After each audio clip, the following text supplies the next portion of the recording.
શહેરમાં આજે Indian youth Congress દ્વારા ડેરીડેન સર્કલ ખાતે વિરોધ પ્રદર્શન યોજાયું હતું। કેન્દ્ર સરકારની ટ્રેડ ડીલ અને કથિત એપ્સ્ટેઇન ફાઇલ્સ મુદ્દે બેનર સાથે યુથ કોંગ્રેસના કાર્યકર્તાઓએ વિરોધ નોંધાવ્યો હતો। પ્રદર્શન દરમિયાન શહેર યુથ કોંગ્રેસ પ્રમુખ પવન ગુપ્તા સહિત નિખિલ સોલંકી, અકરમ પઠાણ, મુનાફ અમાન અને વરુણ સહિત આશરે 10 કાર્યકર્તાઓની પોલીસે અટકાયત કરી હતી। પોલીસ દ્વારા પરિસ્થિતિ કાબૂમાં લઈ આગળની કાયદેસરની કાર્યવાહી હાથ ધરવામાં આવી છે। વિરોધ પ્રદર્શનને લઈને શહેરમાં રાજકીય ચર્ચા તેજ બની છે। સંવાદદાતા સાથે અભિપ્રાય ન્યૂઝ, વડોદરા। ભારતના પ્રધાનમંત્રી દ્વારા પાછલા દિવસોમાં ટ્રેડ ડીલ પર સાઇન કરી દેવામાં આવી। એ ટ્રેડ ડીલ પર સાઇન કરવાના કારણે ભારત દેશના તમામ ખેડૂતોને ખૂબ જ મોટા પ્રમાણમાં નુકસાન થઈ રહ્યું છે અને સાથે સાથે જે ટેરિફ 2.5% લઈને 15% પહોંચ્યું તે આજે 18% પર પણ આ ડ્રીલના કારણે આવી ગયું છે।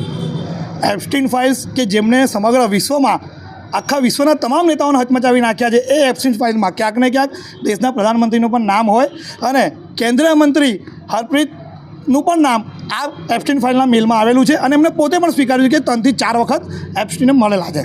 ત્યારે પોતાના નામને બચાવવા માટે સમગ્ર દેશને આર્થિક નુકસાનમાં નાખવું એ કેટલું યોગ્ય એ ખૂબ જ મોટો પ્રશ્નાર્થ ઊભો થાય છે।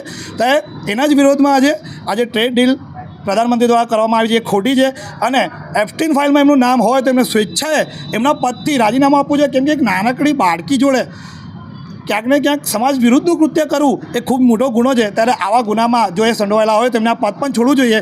એના વિરોધમાં આજે અમે જ્યારે વિરોધ કરવા આવ્યા ત્યારે સયાજીગંજ પોલીસે અમને વિરોધ કરતા રોક્યો અને અમારી ધરપકડ કરી। અમારે એક જ માંગ છે કે આ ટ્રેડ ડીલ જે પ્રધાનમંત્રી દ્વારા કરવામાં આવી છે એને તાત્કાલિક ધોરણે રદ કરવામાં આવે, કારણ કે એના દ્વારા દેશના તમામ ખેડૂતોને ક્યાંક ને ક્યાંક મોટા પ્રમાણમાં નુકસાન થઈ રહ્યું છે।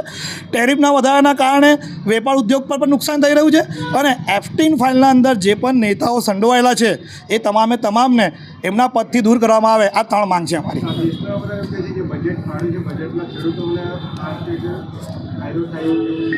એક તરફ દેશના પ્રધાનમંત્રી કહે છે કે બજેટના અંદર ખેડૂતોને ફાયદો થાય છે, પરંતુ બીજી તરફ જોવા જઈએ તો દેશની બહારથી આવતું અનાજ જો દેશમાં આવવા માટેની પરવાનગી સરકાર દ્વારા આપી દેવામાં આવે અને એ અનાજ દેશમાં ઉગતા અનાજ કરતાં પણ વધારે સસ્તું મળતું હોય તો સ્વાભાવિક છે કે આમ નાગરિક પોતાના બજેટ પર ધ્યાન આપે અને પોતાના બજેટ પ્રમાણેની વસ્તુ ખરીદે।